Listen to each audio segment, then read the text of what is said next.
All right, family, it's your boy Cutting Street. As you can see, we out here getting these gains.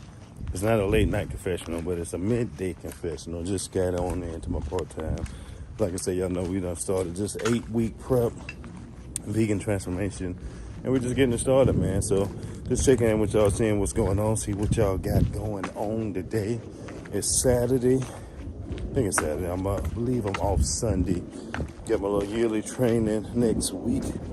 But we just trying to step it up a notch, man. Every step, every day is a different journey, man. We just keeping focused on what we got to do, man. Just trying to keep pushing. So I think I just watched the other day, I think it was Nick's Strength and Power, on one of the bigger channels, stuff like that.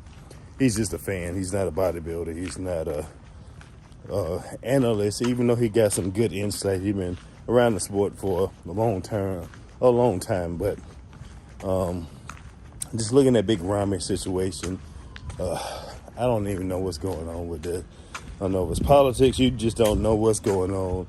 I think the voice of bodybuilding, y'all know who I'm talking about. Can't think of his name right now. Like I said, just getting up, but Big Rami, in my eyes, looked phenomenal doing this Arnold Classic. I don't think he got a chance to show what his improvements and stuff like that. Everybody's seen that. That's just obvious.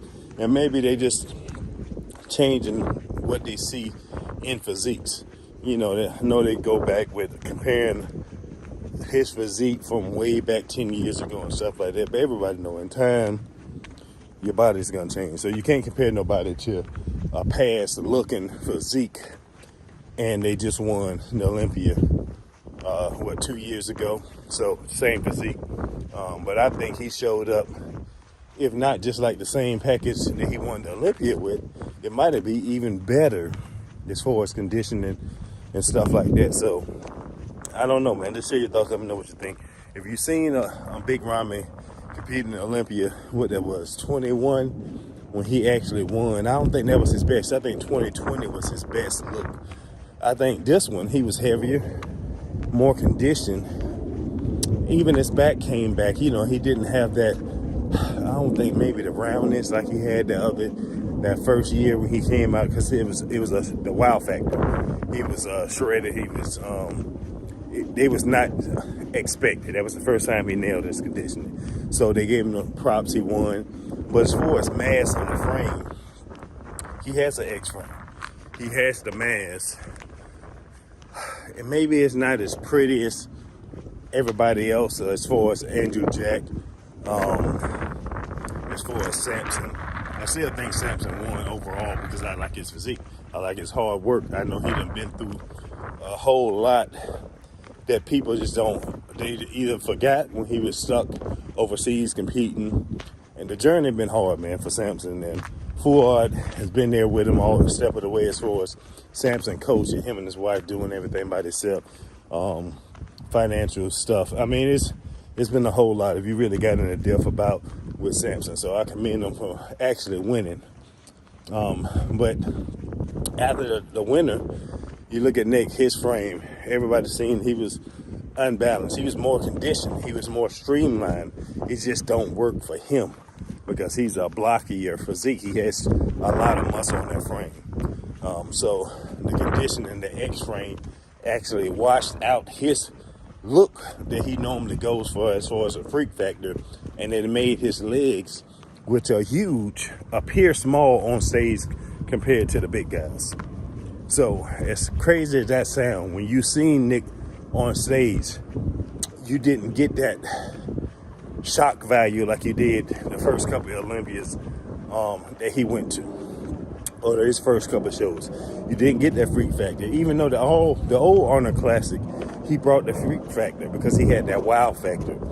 He was bubbly. He had the muscle. Even though this one, he was conditioned to the bone. It's just something about, I don't know. He kept posing and even got better, I think, for me, in the finals. Prejudging that front lat spread, it ain't too much he can do with it because he's so massive. I know for myself, trying to do certain poses as far as joints and ligaments, I can't do them properly. It's just everybody has their own flaws. Everybody has their own weaknesses. And you got to try to, find a way to show your physique in the best light. So, man, I commend him. Nick is one of my favorite bodybuilders as far as hard work and the struggles of, his past, what he went through in life. Even with that said, we're going to critique every other people. He's a young guy. He's going to make mistakes. He's going to switch supplement company sponsors, all this and that, because he's still trying to figure out himself.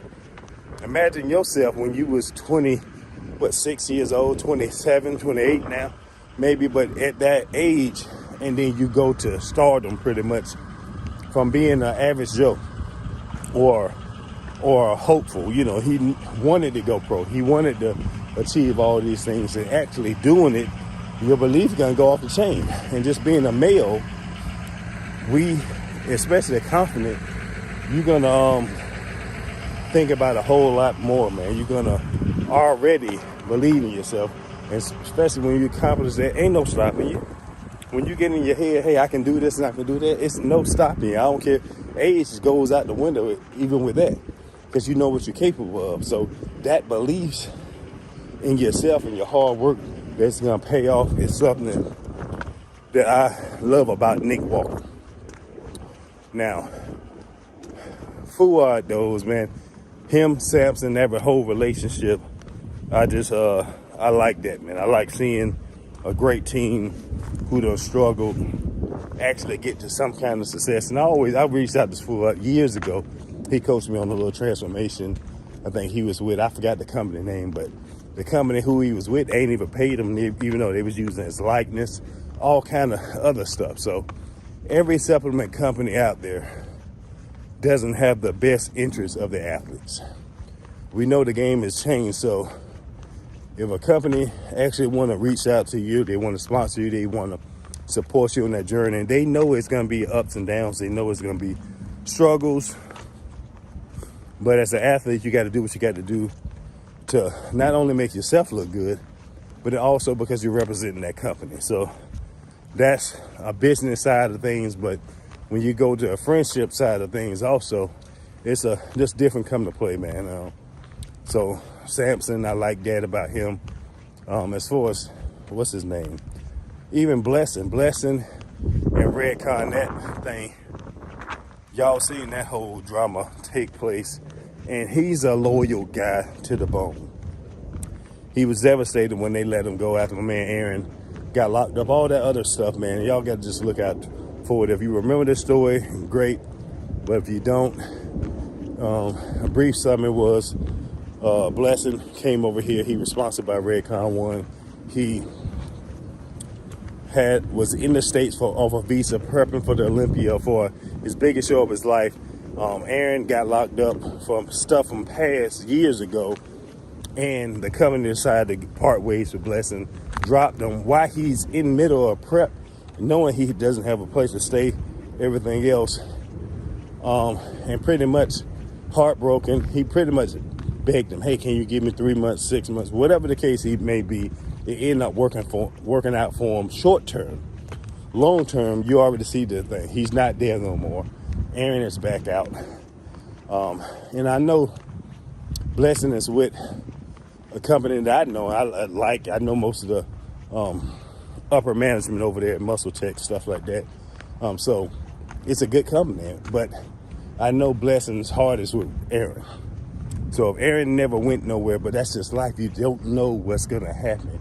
You can't expect things to go storybook endings and all this and that. You just got to plan the best you can. Do what you got to do.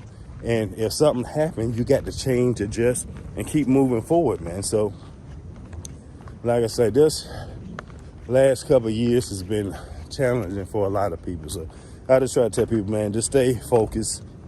Try to stay positive if you can. Reach out to positive or like-minded people or individuals who are going to help you. You know, we always work better in teams.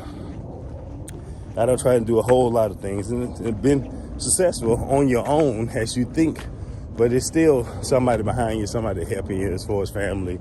If it's giving you time, they might not be physically helping you doing anything you got to do, but it could be as far as motivation, inspiration, your driving force to, keep pushing forward.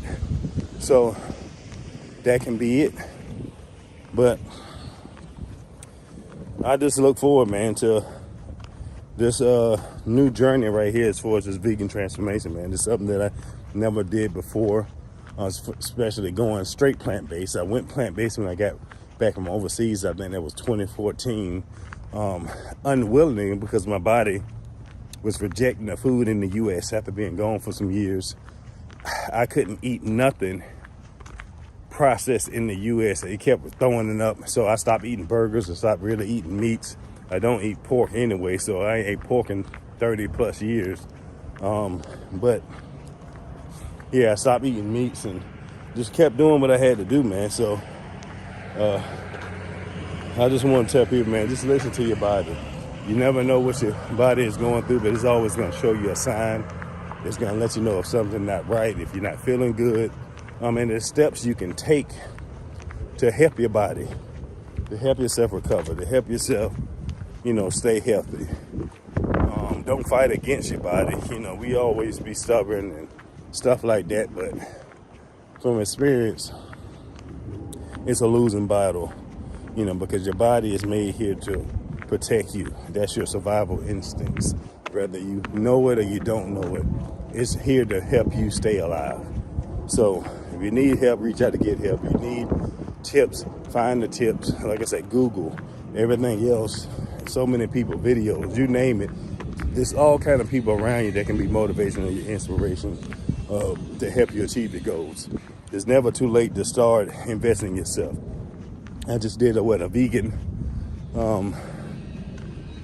I forgot this video, maybe a late night confessional I did the other day.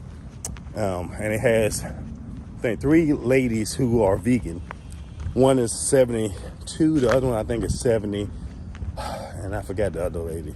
But 3 examples pretty much of women who went plant-based and how beneficial it's been for them.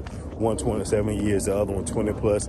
The other one is a doctor. She had physical ailments, and she started studying and practicing for herself. She just wanted to know what could help herself out because she was going through things for her body and medicine wasn't helping. So she started researching, looking, and trial and error. Like I'm an advocate of trial and error on yourself, because once you learn your body, it's no stopping you.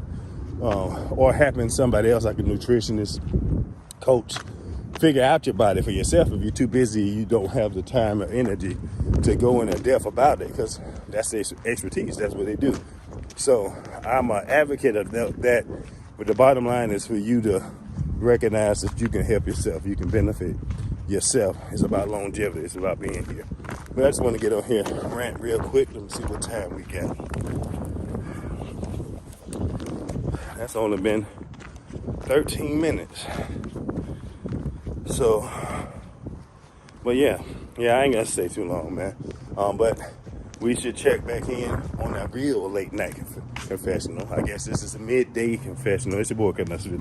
Don't forget to like, subscribe, and follow people. Don't forget 30-day fit challenge, weight loss challenge with thecuttingseason.com. Our first one hosting. Ebooks will be released April 1st. Hey, let's go. Number 1, don't run away. And number 2, be honest to yourself. Those 2 things, you should keep them in mind and then just put time, effort into practice. I think is the key to step by step build something up about yourself.